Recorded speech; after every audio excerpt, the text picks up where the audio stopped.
true? What is true? What is true? Truth is love.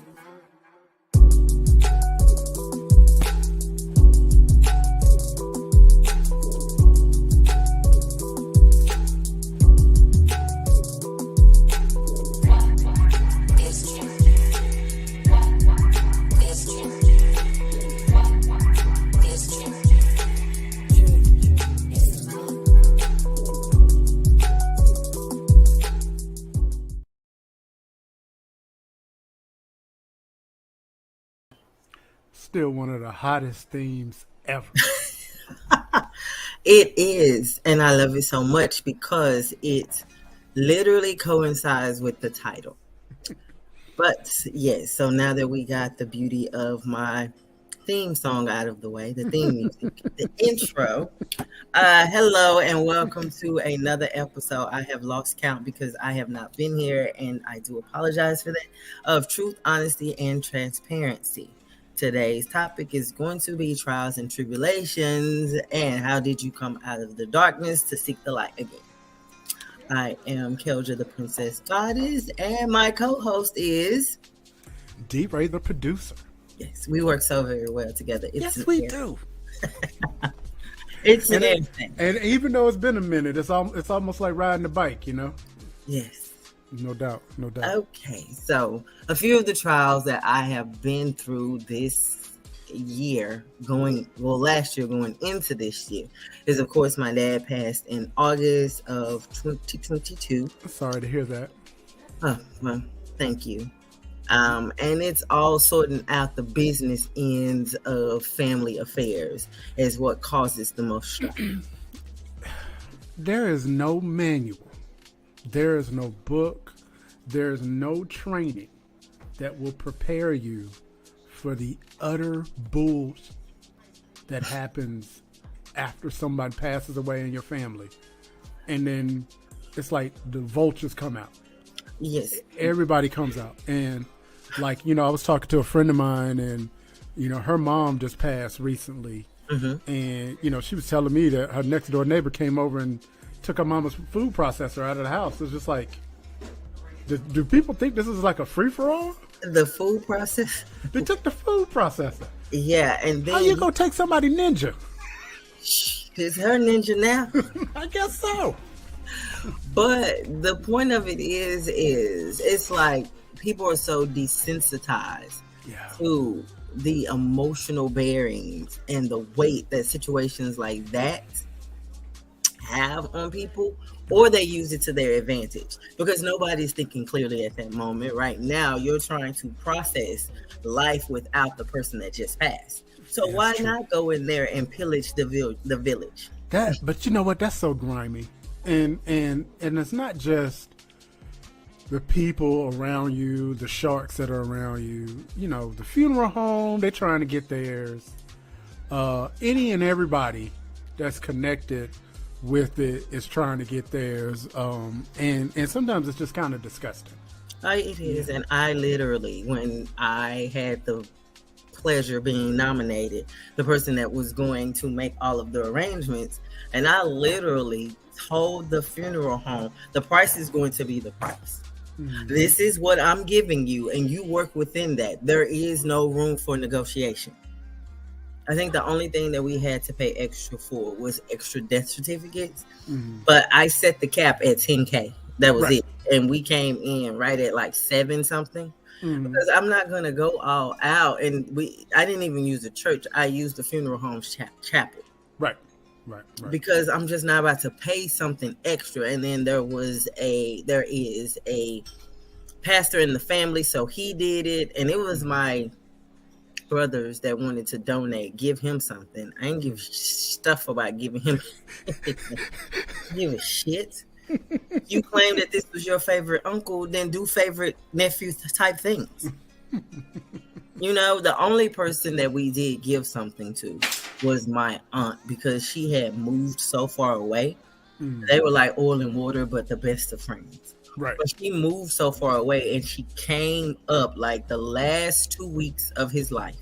Mm. She was just here helping us, giving us some form of relief. So we gave her, as they say in the church, a love offering. Mm-hmm. She didn't ask for it, but Right. because she was so selfless, Yeah. we determined that, you know, she deserved that. But if you volunteer to do certain things, then you're volunteering. That's what volunteering is. It's without pay. True. But I like the 3 times in my life where I had to have a direct role in some of the proceedings. Mm-hmm. Like I said, you're never really prepared, and it's a difference between having insurance, because everybody should have burial insurance. Everybody should have a life insurance policy. You should have some kind of plan. But the main thing for me was like, and I guess because my folks at the time had no idea, we didn't even know about the opening and the closing of the grave. We didn't know that was like a G off top. You know what I mean? Oh. You know what I'm saying? And nobody knew that. I will never forget. I had a cousin that passed away in Delaware, and they had to fly him back to North Carolina, you know, for the service. Continental Airlines, God rest their raggedy souls, made us buy him a ticket. Like he was sitting up in the plane and he was down there in the cargo hold. We had to buy that brother a ticket to get him home to be buried. I would have got a refrigerated truck, wrap that, mummified that thing, and put him in the back, secure with dry ice. Because the things that people do to capitalize on the worst moments of your life. Right. And the fact of the matter is, there was a will, there's insurance, that's all that. But then you have people that believe just because they were there during certain moments or there for a tenure, they deserve things. And that's what we're kind of going through right now. My father's girlfriend thinks that she deserves way more than what she's freaking worth. And if you leave it up to me, she wouldn't get a damn thing. Right. Because that's just who I am. Like, I don't even know you. And yet, if he cared enough about you, then he would have made certain stipulations and certain arrangements and reservations for you, but that didn't happen. Right. So apparently you was just what it was. Right. So yeah, we're still going through that. And the bad thing about it is dragging on. Our last court hearing for last year was like the week before Thanksgiving. Wow. Then you move into, now we have one that's at the beginning of February, but it's beginning all to be too much because you want something that is not yours. You want something that, you know, frankly, and look, how do they say? You're just trying to come up off the back of a dead man that you was probably only there for one reason and one reason only, but you're making it to be more than what it is. And we can't validate or verify anything because my dad was a private person. Right. And when he came to Texas to see us, he didn't bring you, so you didn't mean much of anything, and none of us had met you. So, but yeah, we're still going through that, and it's more of, like, I've accepted the fact that he's gone. That's done. And most people, the reason why they continue to mourn is because they haven't accepted the fact that that part of their life is over. Once you accept the fact that the person is gone, then you can begin to heal. So I've accepted that fact. It's just the aftermath of people believing that they deserve things that you don't deserve a damn thing. You know, and that was my question. That was one of the things that I was going to ask you was, can the healing process begin knowing that you still have unresolved issues? Because in my view, in my privy, that healing don't until that last check or that last piece of paper gets signed, it's not over yet. You know what I mean? You're still in the process. Well, so how are you processing it, grieving, letting go while you still gotta deal with this? How do you do that? Because I have mastered the art of compartmentalization. This is business. What's going on right now is business that's an extension of something personal. So I no longer have the luxury to bring my personal emotions of my father's death into things that are going on a business sense. So yeah, that's the line down the middle that I've always had. So yeah, my dad is dead. He's buried. He's resting in heaven or hell, wherever the hell Curtis Connor is. He's there having the time of his life because his soul is at rest. Right. However, we're just dealing with the business aspect of it. And because I'm so shrewd, my brothers have taken a step back in allowing me to handle it. Because you get nothing from me, and I'm asking to prove that you live there. I need to see at least one piece of mail. For every item that you show me that prove, I may grant you $50,000. But she has yet to do that. Show me where you have accompanied him to any doctor's visits. You were with him and you didn't even know he had cancer. And how did you not know that? And that is supposed to be your man. And she was pissed because one of his insurance policies that he had, it still had my stepmom as the beneficiary. And she was like, how is this even possible? I'm like, shit, I don't know. That was your man. You did, like, it's a lot of confusion. A lot of things are convoluted, and you're having to take, and like I said, I hadn't seen my dad in a while. So you believe that just because I wasn't inserted in his life that you can just tell me anything and I'm just supposed to believe it, but you never met me, and you should know that I don't believe shit that I hear, not from somebody I don't know. Right. And even if it is someone I know, I am the person that verify, and then I'll think about trusting you. Right. It is no trust but verify shit with me. It's nothing like that. It's a whole verify. And if you have 10 consistencies of being truthful and honest, then I may trust you. Right. And also, I guess, depending upon where your dad lived, and I guess in some cases, it's a federal thing too. I remember I had a family member that it was one of my favorite uncles. He used to love that dude. And he divorced my aunt, got married. He got remarried, had another family, whatever. He passed away, and when it came time to collect the Social Security, the first wife gets it. Yes, and that's federal. The first wife gets it, and if she had been there for over like 10 years. So if your aunt had been with him for 10 years, unless she vacates the right to receive it, it then passes to the second wife. Right. Oh, we did all of that. I mean, when I say all of it, and my dad was married before my mom. Oh, wow. Okay. So, and again, just because you are there doesn't mean you deserve certain things. And to me, like I told her, I was like, were you here for him, or were you here to benefit the rewards of being inserted into his life? Because that's two different things.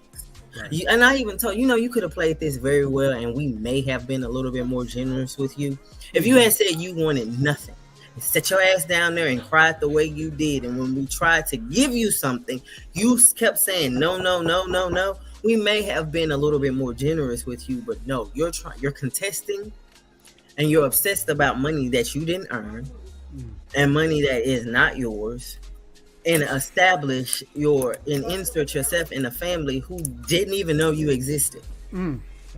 So it's just it's a lot. And of course, my dad lived in Pennsylvania. He lived in Philadelphia, Villanova Township, but he had houses here. He had a condo in New York and something in Maine. I think a little cottage in Maine. But the fact of the matter is none of us want that stuff. So all that can be sold. Right. But me thinking always about the money, I'm like, hell no, these are going to be investment properties. Who? I'm not getting quick money now when I can reap the long-term benefits. We all can. Hey, first of all, kudos to you on your business acumen. I'm just keep it real with you. That's something that's like a Jedi sixth sense with you. So I commend you on that. However, personally, I want to know, how are you? Oh, that's got to be like, because at some point you can't compartmentalize it. At some point you're gonna run out of space. He said, "How? What did he say? Home Somebody me. said, I'm sure that meant how many brothers and sisters are there? How So many? yeah, how many of y'all are, how many siblings do you have? And it's really just all of y'all versus the girlfriend, basically. One. It's 5 of us. Me being the only girl. Blast man 5 with me being the only daughter. So And here's a fun fact: I'm the Oh. only girl child and the only girl grandchild. So yeah. Dang. Spoiled right. Actually, no. No, not at all. And let me tell you why I am not. All right, I'm. You know what you said about saying 10 truthful things, and Yes. then I'm gonna trust you. I think you might be on number 9. So let me listen to see what what you about to say. The reason why I am not is because my grandfather and dad told me that I would be, at a young age, that I may grow up to be a good-looking woman, that I would be beautiful. And I'm like, okay, cool. He was like, but that's not going to get you anywhere. And you cannot rely on anyone, male or female, your parents or grandparents, to take care of you. You have to forge your own path. And at that point, I had to earn certain things. Now, the only thing that was beneficial is that I didn't have to share. So whatever they bought for girls was strictly for me, nothing more, nothing less. It was all mine. Nothing to be shared. But as far as earning certain privileges, that was without a given. Nothing was given to me just because I was the only one of this gender. Nothing. I couldn't weasel my way out of anything. I couldn't get this. It wasn't like that. I just didn't have to share. Which kind of made me a little selfish at some points, but never spoiled. I don't have the energy to debate you on that. What, to say that I'm selfish or I'm spoiled? Yeah, because right, Blast Man. I don't even know which one of the Blast representatives that is. But what I'm saying, wait a minute, are they asking me, like, am I little selfish or a little spoiled? Or is it a combination of both? Once again, what did we say before the show? Semantical acrobatics? Yeah, but what I'm asking, I'm serious, because think about it, I've never had to share. So neither have I, because I'm an only child. So yeah, I get it. So you understand what I'm saying? I Absolutely. never had to share anything. Whatever I got, whatever was bought for the female persuasion was all mine. Right. Now, spoiled? No. I don't believe I was spoiled. Now, understand, you taking it from my perspective. In my perspective, I don't believe I was spoiled because I believe I could have got more. I should have gotten more. But all of the male trauma that I had to endure, the male testosterone that was trying to dominate, its present and exacting standards that I had to battle my way through and set my flag and say, I'll be down. You know what? Okay, all right. I'm gonna leave it alone. I'm just saying. Because as speaking as an only child, I know that there's a thin line, a very, very thin line between spoiled and selfish. Thank you. And especially, but that's the thing. It's not our fault that we were the only one. We were one of one. That's a fact. So with that being said, that things that seem to be spoiled is because we didn't have to share. That's a fact. So those lines are really blurred. And I got everything that I needed. And maybe 85% of what I wanted. And within that, there were certain parameters that were set up for me to earn those things. So I would be appreciative. Facts. No, and to me, that's not spoiled. Just because I asked for it and I got it, no one knows the work that went into to get that. For instance, every summer, we literally had to read a book, and this came from my English professor, honestly. We had to read a book, a chapter every day, and write a book report on it. Which I guess that's the reason why I'm so great with semantical acrobatics. because we didn't have a choice. And it would Right. come back with all the red lines and all this other stuff and question marks, is asking, is this the question, or are you making a statement here? And what's the context behind this? This needs to be proven. It needs to be a proven fact. Right here is you're stating this as more of subjective. No, it needs to be objective, but with clear facts stating behind that why you believe. I mean, yeah, when you grow up with an aunt that is a college professor. Yeah. But at the end of the day, that's still an advantage, because that prepared you for, you probably was a dominant writer in high school and in college. You know what I mean? You were ahead of the game. And then when you grow up with a mom that is in investment banking, everything that you earned, a percentage of it has to be put back for a rainy day or your discretionary fund or emergency fund. So if I had $10, 2 of that was for me to go spend, but the other 8 I had to make a marketing strategy or an investment portfolio with my damn $10. I mean $8. And a 13-year-old, a 10-year-old shouldn't have to learn those lessons. Yet, what are they doing now?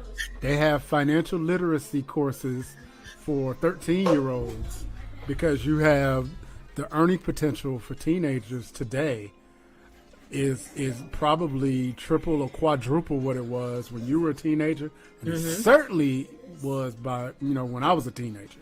So yeah, you have to have that. So you shouldn't have to have learned the value and the risk and the volatile state of the stock market. I wish I would have. And that's not even that. With my dad being an engineer, math and physics was the thing. So there were a few subjects: economics, English, any math, and any type of science that there was no reason why we should have failed.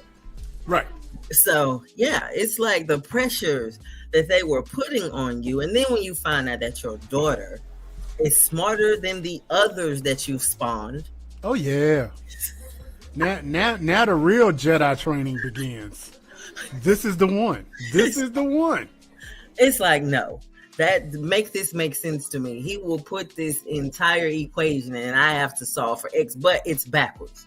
So the thing of it is, the equation will be solved. I have to dissect it and tell him what formula he used. Who does that?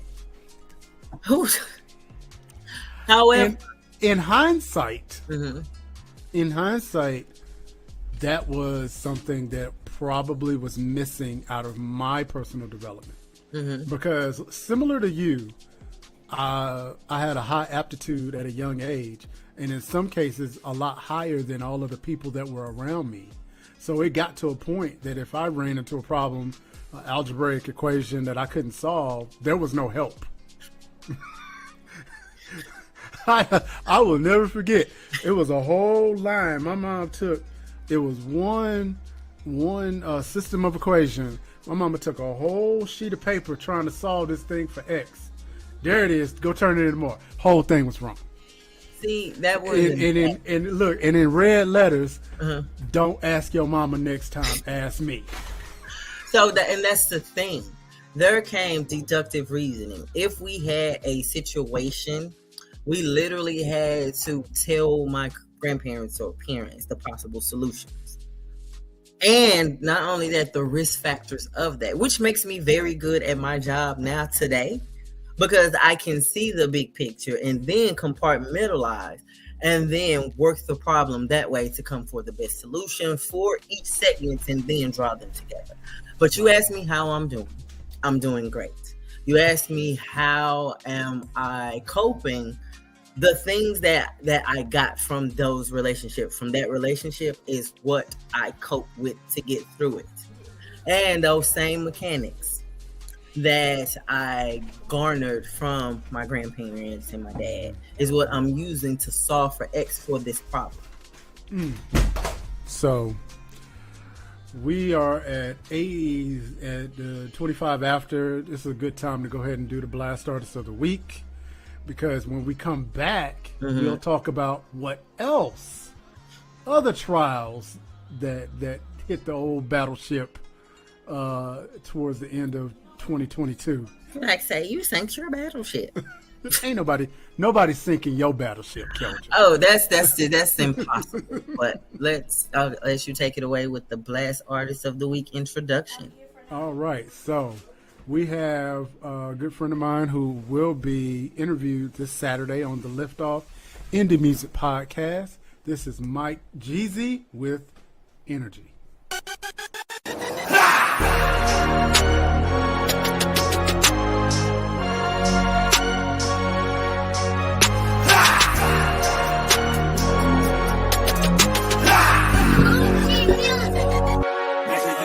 Make sure you keep that same energy. Make sure you keep that same energy. Make sure you keep that same energy. Make sure you keep that same energy.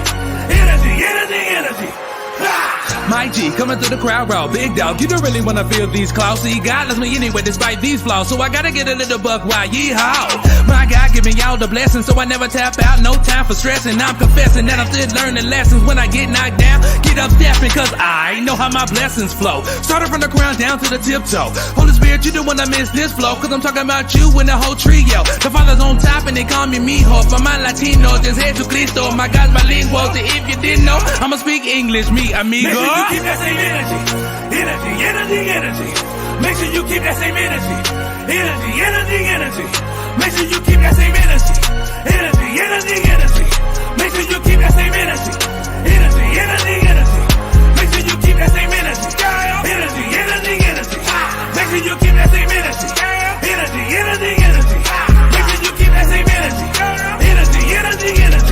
Make sure you keep that same energy. Somebody tell me whose man's is this? Flip flop, they crisscross, wanna jump when they plotting the whole twist. Well, hey, Mr. Big Stuff, now tell me who you think you are. Call Gene Knight, cause you know you're dismissed. I got a lot of enemies, they draining my energy, but tell them my energy is inside of my energy. If I'm at a dead end, I'm counting on real friends, the type that will help you and open the Red Sea. Never make a promise that you can't keep. Nobody really likes to bluff, that's a wedge so deep. If you're gonna repent, then I suggest an upkeep. And if that energy drained, then throw away the whole thing. Sometimes you gotta cut the cord to keep moving forward, to be a valuable piece within this gaming board. What's done in the dark is brought to the light, it's heads or tails. So tell me how you call it, alright? Listen, hot or cold, ain't no man in the middle, cause if it gets spit out, ain't no stopping this riddle. You're headed on a dead end, on a one way. I know you see the sign, read it what the Lord say. On a periodic table, I'm an element, and me and God got a chemistry. So next time you ever think about attacking me, well, make sure you keep that same energy. Make sure you keep that same energy. Make sure you keep that same energy. Make sure you keep that same energy. I'm living for God for real. I go fishing for real. I'm like a Navy SEAL, toting that Pelican bill. I'm just a kid full of Skittles, no riddle, it's simple. I love them with all of my energy. I get empty. In the forefront, I'm up on my tips. I think I saw Jesus in my dreams. Oh, you don't believe all that sweet honey, please. I get hyped through the night. Oh, my energy gon' spike. Oh, I think I see the light. Make sure you keep that same energy. Make sure you keep that same energy. Make sure you keep that same energy. Make sure you keep that same energy. Make sure you keep that same energy. Make sure you keep that same energy. Make sure you keep that same energy. Make sure you keep that same energy.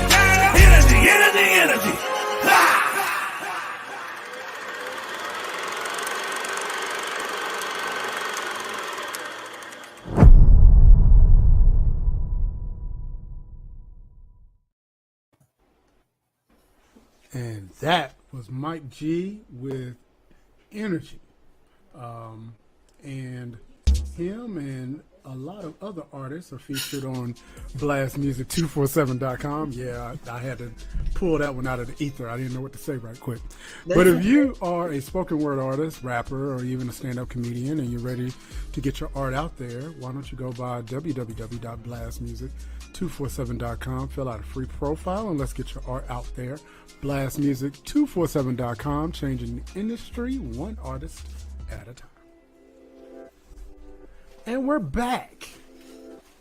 We are back with Kelja, the Princess Goddess. I'm D-Ray, the producer, and tonight we might be winging it a little bit, but we are talking about trials and tribulations and how we get through it and get to that light. And when we left off, we were talking about the thin line between being selfish and being spoiled. And we were just going to agree to disagree. As somebody who grew up spoiled, I know what spoiled is, and I can sense the dark energy of spoiledness. But I don't have the energy, and we'll talk about why I don't have the energy a little later. But shout out to you and your family and everybody that's having to go through this situation. It's tough. We've lost a lot of people over the past couple of years, and just dealing with loss is something in and of itself. It is. It's like the last 6 years from 2016 to 2022 have been some major losses, be it family, because my grandmother passed in 2018, and then a week later, one of her cousins passed, and a week after that, my aunt passed. Wow. And then at the Thanksgiving of 2019, my other aunt passed. And then, of course, COVID, how many people passed there? Right. And then in 2021, another one of my mom's sisters passed. So their family is like taking a hit left and right. But the beauty of that is that tragedy hadn't struck the family since 1994 when my cousin passed. So I guess it was like, okay, we've saved you guys enough. You've been covered enough. It's time to make room for others, Right. Because the thing of it is that when my father died, my nephew had just had a baby, a boy. Oh. So it's like he moved out of the way to make room for someone else. You have to look at the bright sides of this. I don't know what the bright side of death is, other than the fact that they lived their life, good, bad, or indifferent. They lived it to their own fulfillment and understanding as whatever they felt that the successes would be for them. Right. So, but yeah, it's been a weird, because another thing, another loss. Oh boy, buckle up. So now you're dealing with this. Now we're going into the Christmas season, Thanksgiving, Christmas season, and what else happens? Right. So we come back from the Thanksgiving holidays, and then I get laid off. Woo. So this is right after Thanksgiving, but going into Christmas, going into the New Year, and it's great that I am good with money. Right. But I am not one to not have anything coming in. Right. And at this time, I was looking at investment properties and other things, plus trying to have the properties that I told you earlier renovated. So they could be Airbnbs, or they could be other. I think so. I got to strategically do this because one, I want constant income. Facts. So one is going to be a rental property. Two, like the cottage in Maine, and I know for a fact the condo in New York is going to be money. That's going to be a steady stream. That's going to be steady stream since the rental market there is so high. Insane, yeah. Yet the luxury of that place, and once it gets renovated, it's going to be rare because it's not going to be exorbitant, but it's going to be just slightly under market value, so I can keep someone in there of quality class. Right. So, I mean, I have a strategy. I'm always strategizing. Absolutely. So here's a tie-in question. We talked about your upbringing. We talked about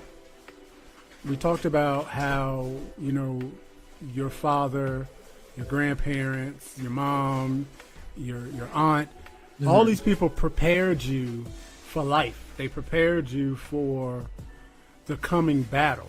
Do you think that made you an excellent entrepreneur and a bad employee? I believe so. Because you know what I mean? Because it's like you're not a drone. You're not a robot. So at all. And it's like because of that, two things. because I know when something is bullshit, for one. Like, you can't bullshit me because I know the follow-up questions to ask and to collapse your house of cards. And secondly, Facts. I'm going to speak my mind, period. It's like the senior VP, when I was the AVP for the last company, she was just asking me questions. She was like, okay, so how do you like it here? And she was just asking me all these questions. So I said, okay, so let's just cut to the chase. What is it that you're getting at? Because these questions are frivolous when you can just tell me what it is that you want to know. Let's not do this. Let's not play games, because that's not what I do. And then she was like, well, I heard. I said, see, that's the thing. You heard. That is how a conversation, rumors get started and conversations get thwarted and misled, is because you're talking about what you heard. I don't care about what you heard. Tell me what you feel. Absolute facts. So, but that's the thing. People, I've learned that people don't always know how to receive me. It's because I am a straight shooter. I'm not about to bullshit you. I'm going to say what it is that I need to say surrounding the actions that you have presented. And it's not about my opinion, it's what you're giving me. And that right there, so it's all on you. What I'm saying is all on you. And that is disarm people, or actually, they just doesn't know how to take a little dread-headed girl. They don't understand how to do that. Yeah. And it makes, and it's a gift and a curse to Yeah. someone that actually can see exactly where I'm going and understand how I think and the method behind my madness. It's a beautiful thing, because they know that I'm about to elevate the situation, the company, them. It's great. But for people that are insecure and very defensive and closed to learning and open to new experiences, then they're going to shield themselves. They're going to create a narrative to where I am the issue. Oh, yeah. Absolutely. And I think that, it's not so much as I think being direct and asking questions may frighten some people. But when it's backed up with intelligence, when it's backed up with, some cognitive thinking and some strategy thinking, that's what intimidates people. That's what it is, because a lot of times people who are unqualified to be in the positions that they are, the last thing they want is someone to ask them a question that they don't know. Yes, I remember I worked for this employer, and I went for the director's position, but he hired someone else. And that someone else was the most apathetic, incompetent, ineffective person that I had ever met. You couldn't go to her with anything. Now, these are just some of the trials that I've been through throughout my career. I couldn't go to her with anything. So when I went to talk to him, I was like, why did you hire her? No, that's the wrong question. Because I know why you hired her. You hired her because you can control her, which is why you wouldn't hire me, because you know you can't control me. I said, if I go to her with the question, she can't answer it. He said, well, if she doesn't have the answer, you can come to me. I was like, how, when you get the majority of your questions answered from me? So what good are you in this position? Right. And then he said, he was like, that's not what I was expecting. I said, you asked for the truth, and I gave you the bare bones truth that you are in this position as a senior director. I would look at you as spineless, because instead of putting someone in that position that will challenge you and force you to do your job and grow, you want to be complacent. And that is only someone I see as a coward who needs to actually put if something screws up, you're going to use her as the scapegoat, because you couldn't be able to use me as a scapegoat, because I will say, this is what I told you, you chose not to. I remember when I was just starting out, and I went to this, I think she was the regional, she was somebody, I don't know. I went to her with an issue, and I tried to tell her, this is what it needs to be done. So anyway, we were in a meeting, and then she brought up that same position that I was talking about. And then I just looked at, I was like, but I tried to tell you this 3 weeks ago, but you wouldn't listen. Of course, all the other people around me that are intimidated by titles, because I don't give a shit about a title. Mm-hmm. To me, it's the person. The person make the title. The title is for shit. Absolutely. So, and then it was like, how could you say that to Judith? With my damn mouth and thought and free speech is how I said that to her. And I stand beside everything I said. At this time, I was a contract person. Mm-hmm. I was on contract. And then I had another incident where I told this woman, I don't feel the need to come to you to have you look over my work when you're the one that made the mistake. So you don't know what's right at all. Mm. Mm. And then, of course, 3 weeks later, I got let go from that contract. You know, sometimes it's just kind of laughable, especially when you see it coming. Mm-hmm. You know, it's not like this is not going to be a shock. You know, but the thing about this one, the last one, I did not see it coming. Oh. I did not see it coming because the people who were under me learned so much from me and started doing their jobs better. They started to be able to train their staff that was under them in the correct manner so they were able to understand the complete realm of the business that we're in. Not just doing their job, but asking and being able to do root cause analysis is the reason why the problem was created. Mm-hmm. I gave my managers, senior managers, and directors, and senior directors room to have their voice heard. And then when they present me with an issue, I will ask, okay, so what is the possible outcome? What are the possible risks and losses if those risks were to come in fact? So what I did was I taught them that not only is there an issue, but you have to come to me with at least 2 solutions. I need to know the solutions that you have. What's the mitigating factors that's in there? What do we stand to gain by if this is successful? And what are the risks and what are the pending outcomes of those risks? So when they would type up their reports to me for different proposals and initiatives, it had every key bullet point in it that I needed in there. So I can then speak to it on another level, or she get pissed because I let them speak to it. They did the work. Why would I speak for them? Right. Well, most people don't understand my method. I don't take credit for things that my team has done. Mm-hmm. Even though I know it's me, they get all the recognition. I just need the appreciation. Wow. So at this point in the game, now, if we're keeping score, mm-hmm. Dad passed away in August, mm-hmm. laid off in December. No, November. November, right. I remember that. November 28th, I think. Yeah, November 28th. It was the 28th of November. Yeah, never mind. It was the 3rd of September. But, so how did you come into 2023? What were your expectations for 2023? Well, first expectation was I'm expected to land another position. But what I realized from that is I do better when it's just me and a few collaborators, not me when I'm responsible for others. So I had to accept that part. Even though I may be a great leader and I lead by example, my methods of leading, when you report to someone else and you have other people reporting to you, the lines get blurred and there's convolutions, because if I know that Monique is reporting to me mm-hmm. and Crystal is my boss, which makes her the VP or the SVP, why the hell are you talking to Monique without me present? Mm-hmm. And see, that's my thing. You can't say that you're a stickler for the chain of command and then go outside of that and then feel some type of way when I call you out on. That's right. Not how that works, at least not for me.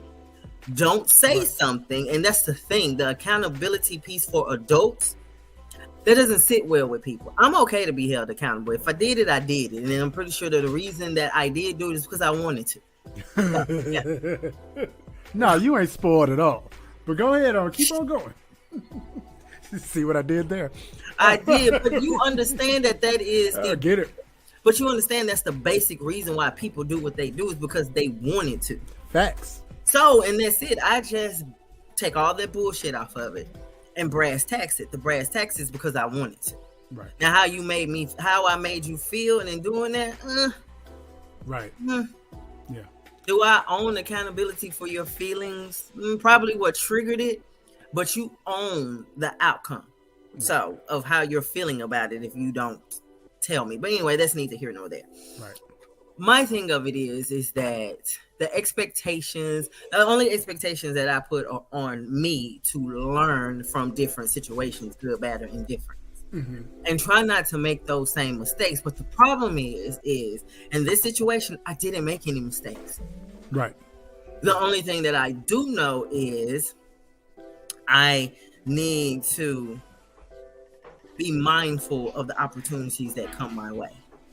So now I am interviewing with 3 powerhouse healthcare firms. And now I'm looking things out of the options that I have and what benefits me so more so than what I need to take out of desperation. Right. And I find when I do take situations out of desperation, be it anything, those were the ones that were the worst to me in the end. Yeah. Always.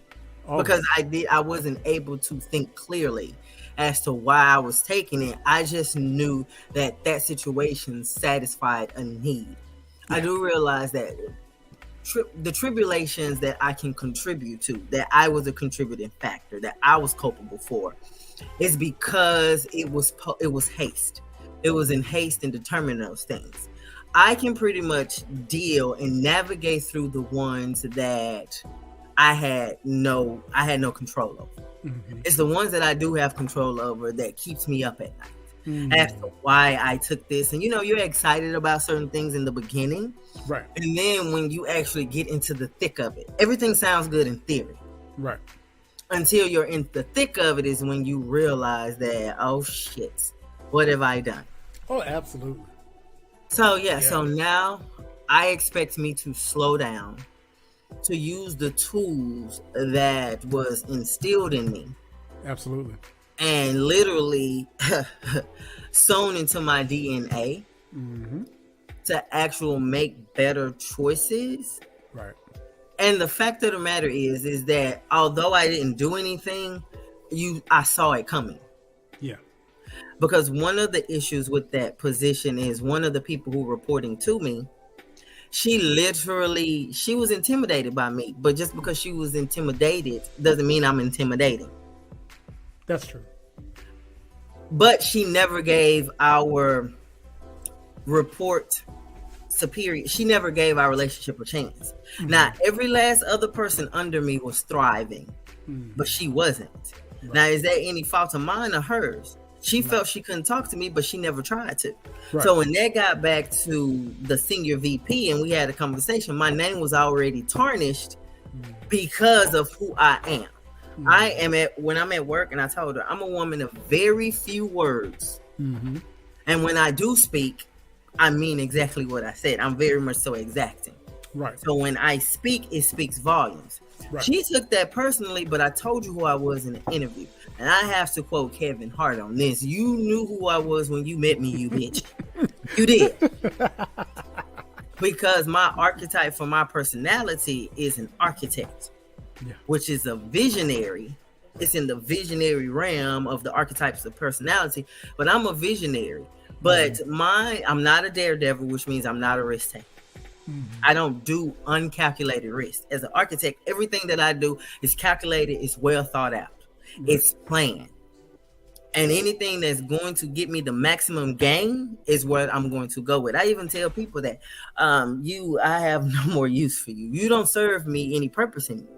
And if that's the case, then we might as well go ahead and part ways, because you're no longer an asset. You're now become a liability. And I don't respond well to liable people. I don't do that. Because now you're provoking me. My spirit animal is a dragon. So, yeah. For any context on what she just said, feel free to go back on YouTube to watch previous episodes of Truth, Honesty, and Transparency, because we had that spirit animal conversation. We've had that liability conversation. So none of this should be a surprise to anybody. But I do have a question. Yes, we got 10 minutes left. Yes. And it's a question that I want you to think about for a little bit, but then I got a couple of minutes to say some things. Okay. I want to ask you how your health is right now. And the reason is because 2022 was an eye-opening year for me personally. And I should set some context. 2021, I had a really good friend of mine, my brother-in-law, passed away of an unexpected health episode, right? Which made me really, really concentrate on what was going on in my health. And at the time, you know, I was trying to work out, but I really wasn't serious.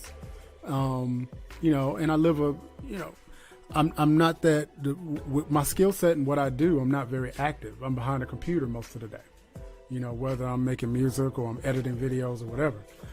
And so, but I noticed that, you know, my weight started becoming an issue. And so early 2022, went to the doctor, and it's like, okay, I need to figure out what's at the core of this, because it's not like I'm sitting here smashing 3 bags of chips and, you know, drinking a 2-liter of Pepsi. You know, what's going on? Well, come to find out that I think it was February or March, my thyroid, they found that my thyroid, for whatever reason, stopped working, and they didn't know why. You know, it was like, for a large percentage of people in you know, in the world population, the thyroid just kind of stops. And when it stops, your metabolism slows all the way down to almost nothing. It's like, okay. So once we got to the bottom of that and got my thyroid together, then it was like, okay, what am I going to do with this weight? And so now, fast forward from March till December, I had gastric bariatric surgery. And, you know, so I've been dropping a lot of weight since then. But it was really important to focus on my weight, with in addition of anything else we got hit with last year and what I'm dealing with as we speak.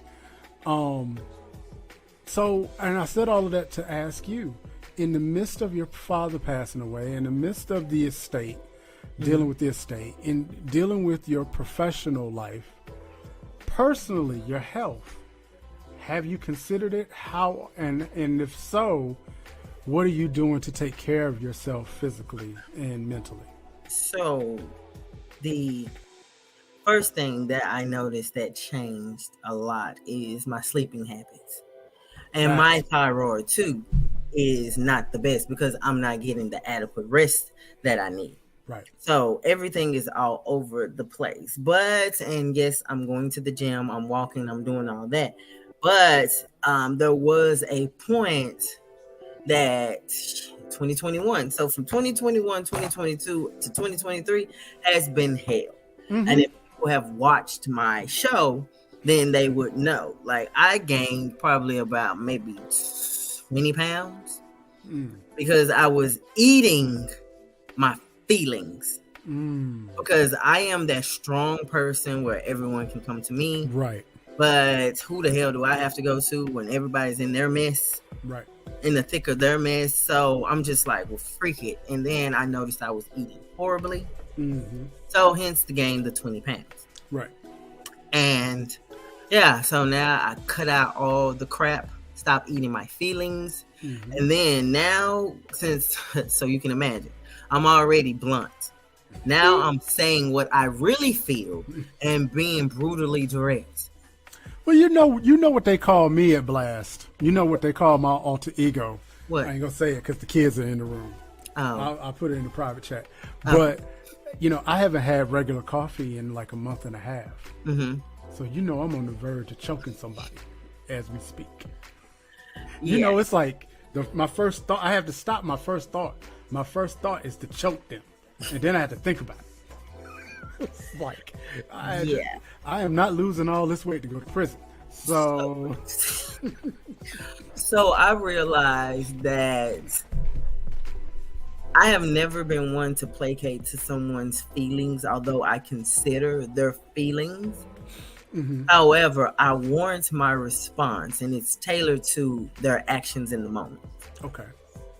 So the emotional eating came from the horrible relationship that I was in. And it's like, freak it, he's not listening. I got to figure out a plan. I got to do this. I got to do that. I'm no longer being considered. So you just eat anything, Right. all hours of the night, and that was just so not healthy. Now it is, I'm surrendering or capitulating to insomnia. I'm just up because my brain is overly active. It's overly stimulated by the thoughts, and still trying to sometimes get jumbled because I got so much going on. So then I took it out, and now I'm starting to journal, not my feelings, but just the issues that I have going on, or the situations and the potential outcomes, and what can I do, and if I am making it worse or am I making it better, because it's not to the point to where I'm going to concede to anything that is being asked for in my father's thing, but I'm trying to sweeten the deal so she can just go the hell away. Or, call one of my other cousins and let them have something to do with, the real Italians. Okay, so first of all, Yes. the views and opinions do not reflect those of blastmusic247.com. And she was I just think kidding. you guys created that disclaimer just because of me. I will neither confirm or deny. You did, because it didn't come about until one after one. And then, oh my gosh, she said that. So we need to bless. I hate fucking people. I plead the fifth. You don't have to when I 1, already 2, 3, know 4, it. fifth. Okay. Anything you say fifth. So we got 4 minutes left. But I'm doing better. Good. I'm not one to try to medicate. So Right. I don't overdrink. I'm not doing any drugs because I can't have anything altering my mind. My mind is the most beautiful thing that I have. Right. So I can't have anything altering that state. Absolutely. Inhibiting my ability to think clearly. So no drugs, and unless it's weed, but I'm not doing that right now either because I'm in the market for employment. Yeah. But yeah, so running, going to the gym, doing that type of work, taking those frustration out on workout equipment has been my best thing. I still can't get my mind to calm down, but it maybe reduce it all the way. Maybe it reduces it by 50%, which is great. And then the other is me, like I say, journaling and writing down certain possible case scenarios. I have sticky notes everywhere. Right. I have to remember to eat. So I set an alarm. Eat. Ask myself, have you drunk plenty of water? So I have these things. And then on Sundays, it's self-care Sunday. Well, I do nothing. So I had to create those little pockets of solitude since my space is being violated right now by Jordan. And that's another thing. I like my own space. I don't like anyone in my space. And then that's that situation. So it's a lot. But I am handling it. I don't say deal with, because dealing with something has a negative connotation for me. Right. It's like you're tolerating the situation. Right. So I'm handling it one situation at a time as it comes to me in a healthy aspect. Right. That is where my sun is coming. It's a sliver. I don't see the entire sun yet, but it's coming out. Right. Well, I for one am thankful that you have, as the show says, you've been transparent, and because as a human being, we deal with certain things. But I feel like you have shared enough that, hey, it's like if Kelja can go through this and this is the way that she's, mapping her way through it, I'm hoping that, your situation will be a beacon for someone else to say, okay, I may not be able to do it exactly like Kelja, but at least I know that there's a way that, I need to start trying some stuff. Yes, and then there is the saving grace of therapy. Absolutely, and I had to start that this last year too, which I have to admit was very helpful. Yes, because you have someone that is required by law not to pass judgment. Right. I was going to be a therapist, but that didn't work out too well. Wait a minute. You know what? I'm sorry. I had to look down for a second because I don't have a poker face at all.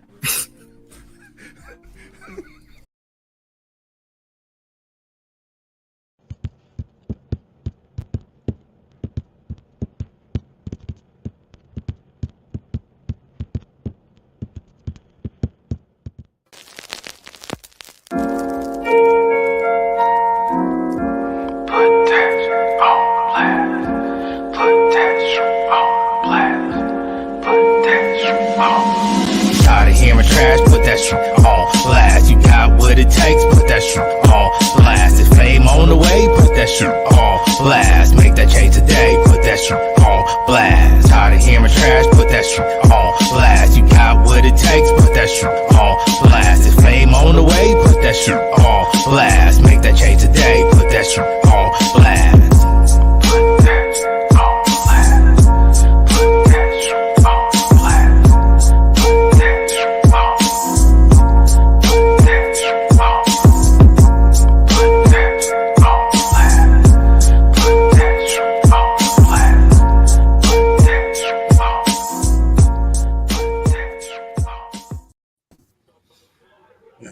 Man, oh man, oh man.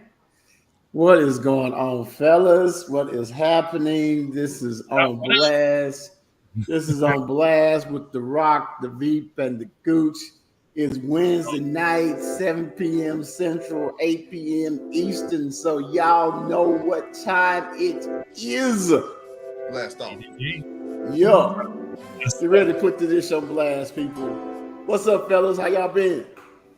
Not much, bro. Just put it on blast. Just put it on blast. Put it on blast. Well, hold on. Something is afoot here. Okay, I'm seeing two of y'all dressed up, you know, like all sorts of Cowboys regalia and everything.